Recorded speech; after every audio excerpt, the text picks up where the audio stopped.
Hello, नमस्कार, आदाब और सत श्री अकाल। कैसे हो लवलीज? ये तो आप कमेंट में बता ही दीजिए। और हाँ, मौसम खुशनुमा है ना, तो एंजॉय कीजिए। हम भी सोच रहे हैं कि जब खुशनुमा मौसम रहे ना, तो स्टोरी स्किप कर दिया जाए ताकि आप लोग मौसम का आनंद ले सके। मौसम की अपनी बात होती है गुरु। हाय, कभी बैठ कर देखना, सोच कर देखना, मजा आ जाएगा।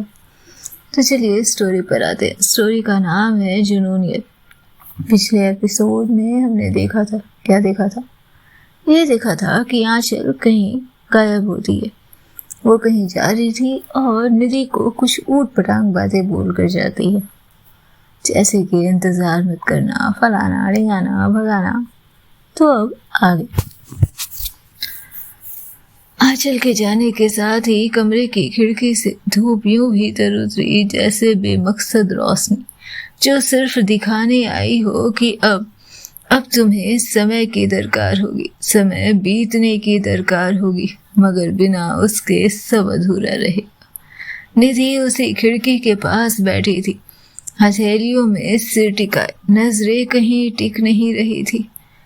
छत से उस खिड़की से देखा आंचल को निकलते हुए, बाइक पर सवार होते हुए, हेलमेट डालते हुए, और आखिरी बार बाइक स्टार्ट करने से पहले आंचल ने अपनी खिड़की की तरफ नजर डाली, जैसे उसे पता था कि निधि वहां से उसे निहार रही होगी।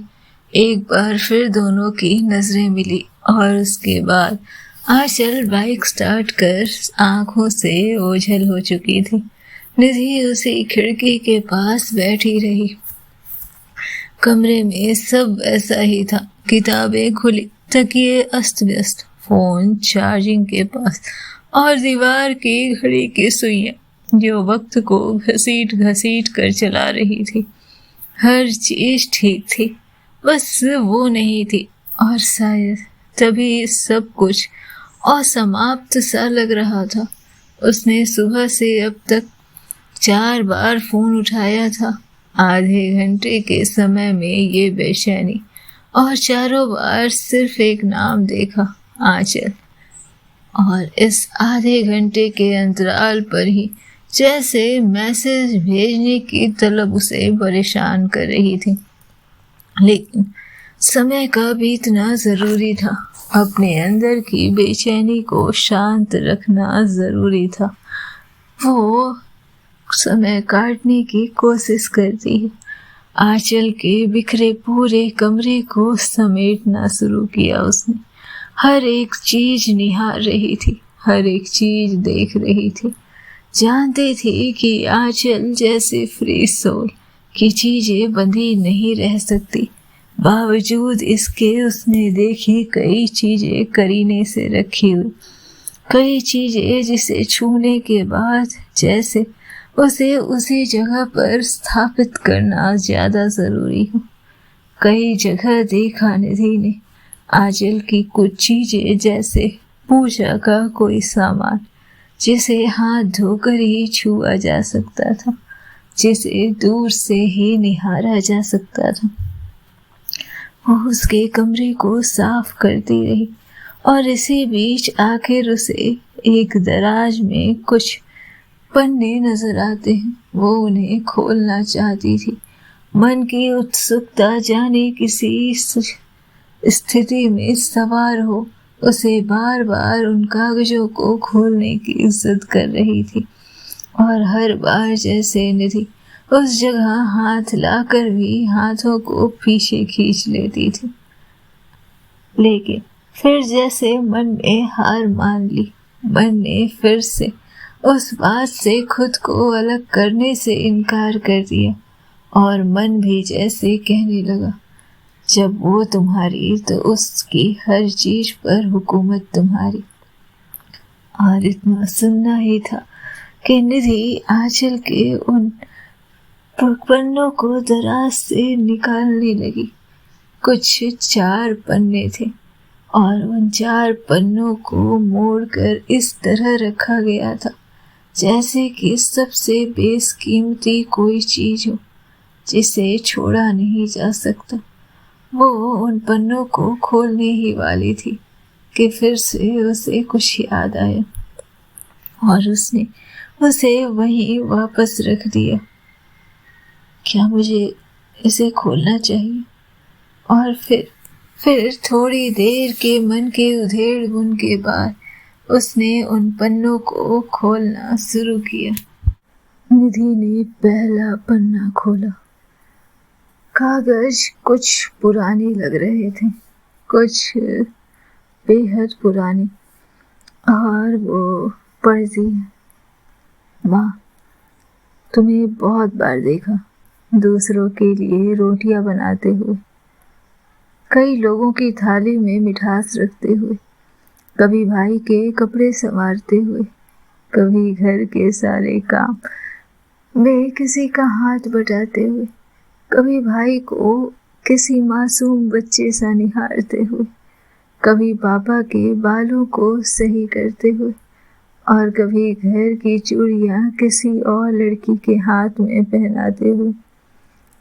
पर मेरी तरफ माँ सिर्फ एक सूखी नजर, जैसे मैं तुम्हारे घर की दीवार पर टंगी कोई तस्वीर हूँ जिसे हटाया तो नहीं जा सकता पर देखा भी नहीं जाता।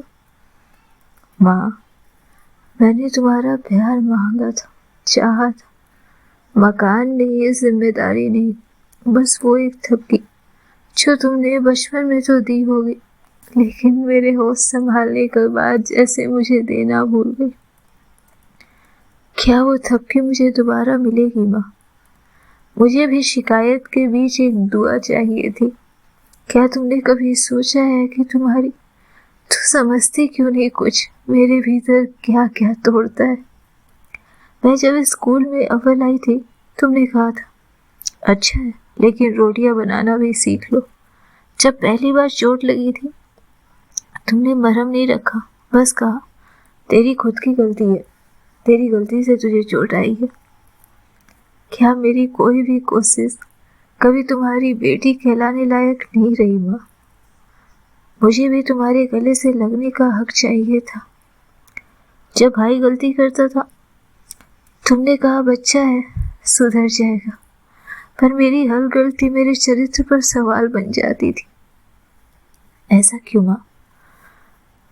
क्या बेटियां इस घर में सिर्फ चुपचाप सहने के लिए होती हैं? मैं जानती हूँ मेरी कई आदतें तुम्हें पसंद नहीं, मेरी कई बातें तुम्हें पसंद नहीं, लेकिन माँ तो हर हाल में ना बच्चों को अपना लेती है। फिर आपने मुझसे इतनी दूरी कैसे कर ली माँ? एक बार, बस एक बार तुम मुझे बाहों में भर कर कह देती कि तू मेरी सबसे प्यारी बेटी है। मैं वादा करती, मैं कभी कोई शैतानी नहीं करती, लेकिन तुमने हर बार नजर फेरा। मैं इस घर से गई, भाई गुस्सा रहा, पापा ने बात करना छोड़ दिया, लेकिन उनके अंदर मैं रही, लेकिन तुम्हारे अंदर तुमने मुझे कभी याद नहीं किया क्या? तुम कभी कुछ कहती नहीं, मेरी तरफ देखती तक नहीं। मुझे याद है जब गृह प्रवेश होना था, तुमने कितनी आसानी से आई निधि के चोट को देख लिया माँ, उसके चोट पर हाथे फेर दी, पर 6 महीने बाद घर लौटी अपनी बेटी को एक नजर उठाकर नहीं देखा। दर्द होता है माँ, बहुत तकलीफ होती है जब तुम कभी कहती हो कि बस यही आदतें नहीं पसंद मुझे इसकी। दिल सुनना चाहता है कि आखिर कौन सी है वो आदत जो तुम्हें पसंद है। एक बार तो कह दो, मैं सिर्फ वही आदतें रखूंगी अपने अंदर। लेकिन देखो ना, वो भी मुमकिन नहीं। जैसे निधि ने वो पन्ना पढ़ा, वो पन्ना जैसे आज के दिन का सबसे भारी हिस्सा था। हर शब्द माँ के उस मौन को तोड़ने की एक बेबस कोशिश थी। सोच भी नहीं सकती थी निधि कि जो आंचल पूरे घर में खुशियां बांटती फिरती है, जिस आंचल के होठों से मुस्कान कभी गायब नहीं होती है, जो आंचल हर बार किसी बात को हवा में उड़ा देती है, उस आंचल के अंदर का दर्द कुछ इस तरह जकड़ा होगा। सोच भी नहीं सकती थी मेरी कि आखिर इस जकड़न में जी रही आंचल होठों से कोई भी बात निकालने पर इतनी बेबस क्यों है। वो आगे जैसे पढ़ना चाहती थी, लेकिन हर शब्द जैसे उसके सीने में उतर रहे थे। वो महसूस कर पा रही थी आंचल के अंदर की बेबसी, उसके अंदर की वो अभिलाषा, माँ के बेटी कहे जाने का हक, और एक बार जैसे सिर पर प्यार से हाथ सहलाने का हक। कितना कठिन रहा होगा आंचल के लिए, निधि सोचना भी नहीं चाहती थी। आंखों में आंसू भर आए थे उसके, और इसी के साथ उसने दूसरा पन्ना खोला।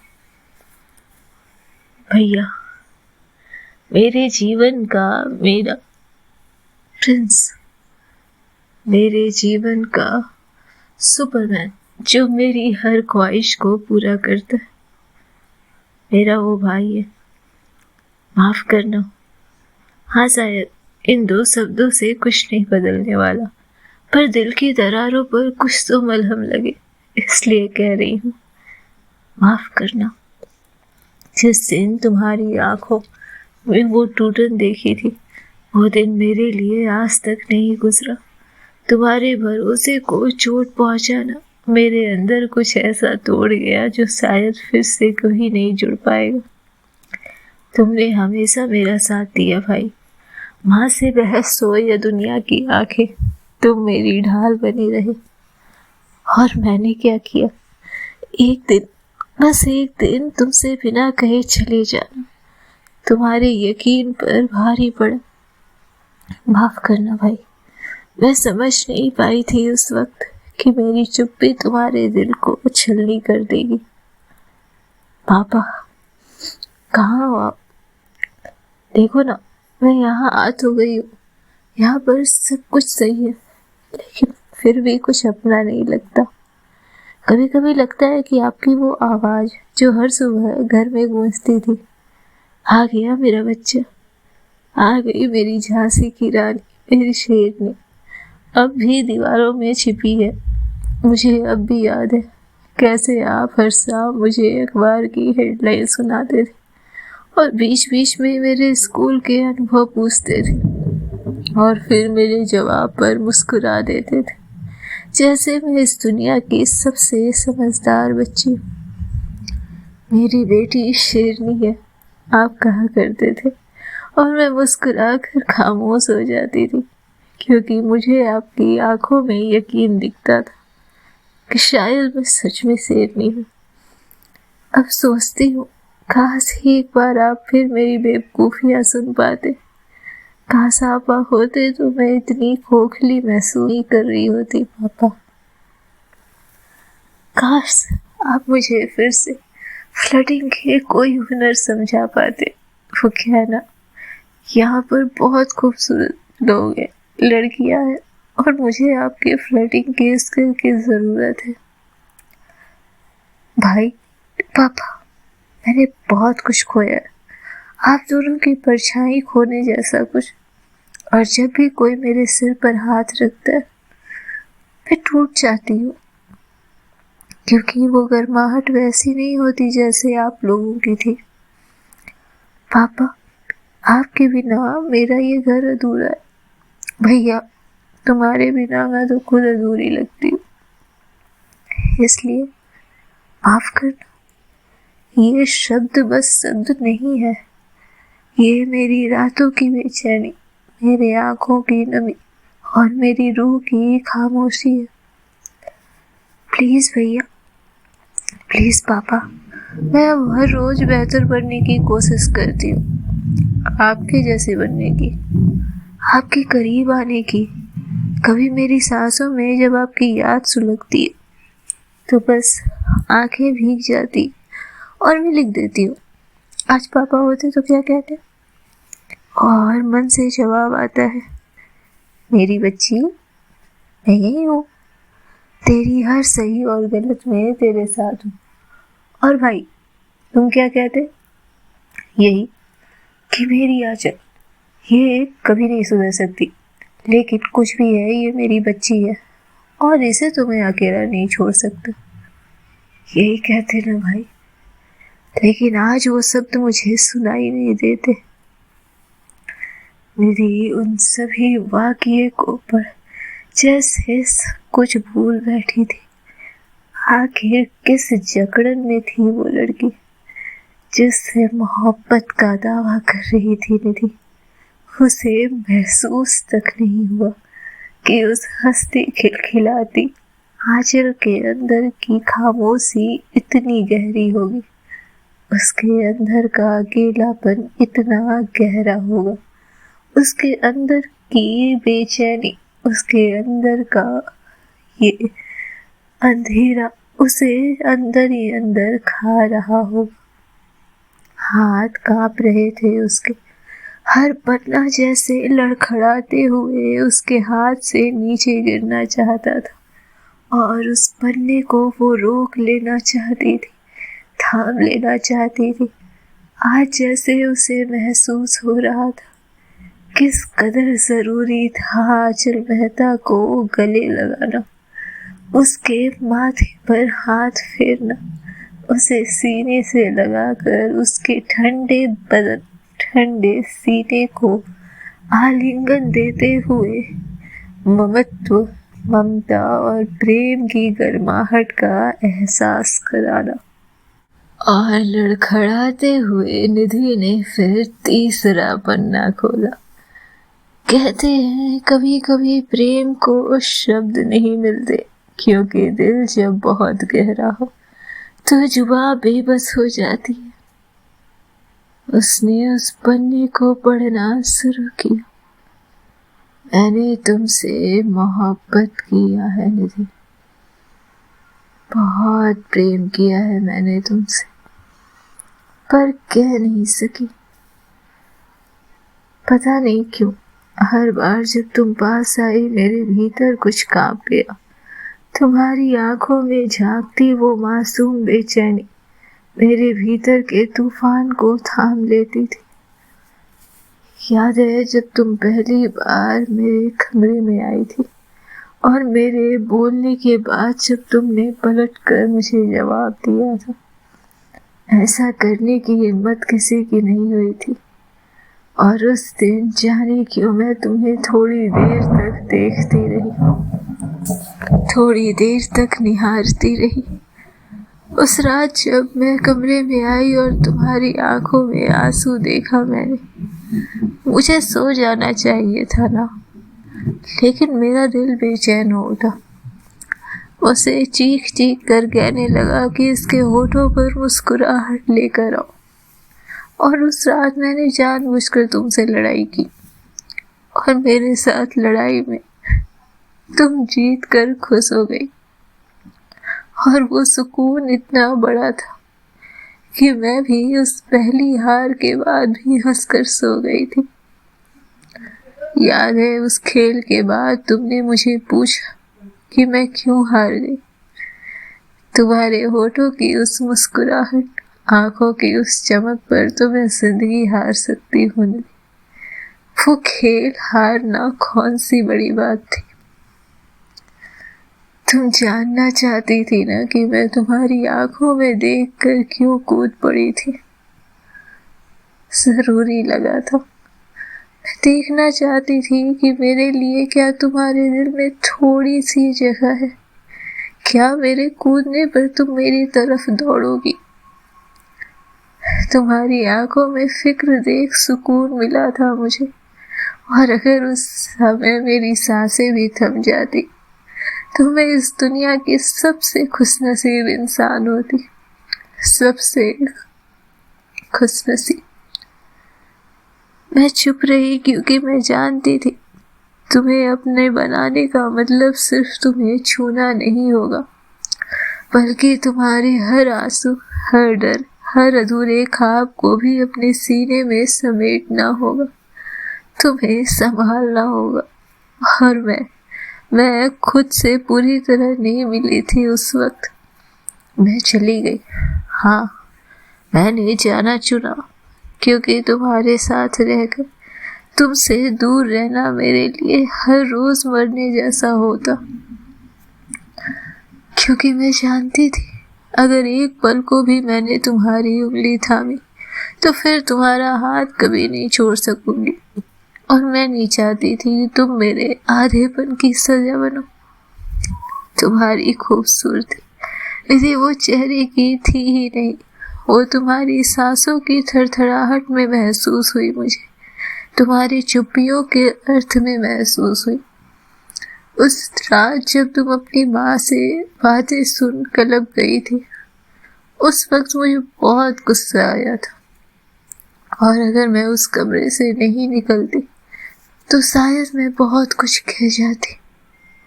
जब तुम मुस्कुराती थी तो दुनिया रुक जाती थी, और जब तुम उदास होती थी तो मेरे भीतर कुछ बहने लगता था जो चीखता था कि उसे चुप कराओ, उसे गले से लगाओ, उसे मुस्कान दो। तुम्हारा दुख मैंने अपनी पलकों के नीचे छिपा रखा था ताकि कोई और ना देख सके। तुम्हारे टूटे सपने की किरचें मैंने अपने सीने में बो दी थी और तुम्हें पता नहीं चलने दिया। और हाँ, मैंने तुम्हें दर्द भी दिया। जानती हूँ तुम आज भी उन सवालों के लिए घूमती हो जो मैंने अधूरे छोड़ दिए थे। तुम आज भी इंतजार करती हो कि एक दिन मैं कहूँगी, हाँ, मैं तुमसे मोहब्बत करती हूँ। और अब जब ये शब्द तुम्हारी हथेली तक पहुंचे तब शायद बहुत देर चुकी होगी। तुमने भाई का चुनाव किया था, मुझे बहुत बुरा लगा। मैं एक बार फिर से छाट दी गई, मेरी मोहब्बत एक बार फिर से ठुकरा दी गई। मैं तुमसे मोहब्बत करती हूँ निधि, शुरू से, बिना शर्त, बिना मांग, बस यूं ही जैसे चांद को उसकी रात चाहिए होती है। तुम्हारे हर कहे एहसास को मैंने अपनी सांसों में जिंदा रखा है। हर बार जब तुमने मेरा नाम पुकारा, मेरे भीतर किसी ने अपना नाम खो दिया। काश मैं तुमसे कह पाती, काश उस रात मैं तुम्हारे होठों पर अपने शब्द रख पाती। पर प्रेम सिर्फ कह देने भर से थोड़ी ना होता है। वो होता है तुम्हें हर सुबह सोचने में, तुम्हारी परछाई में चलने में, और तुमसे दूर रहकर भी सिर्फ तुम्हारा ही इंतजार करने में, तुम्हारी परछाई तक को धूप न लगने देने में।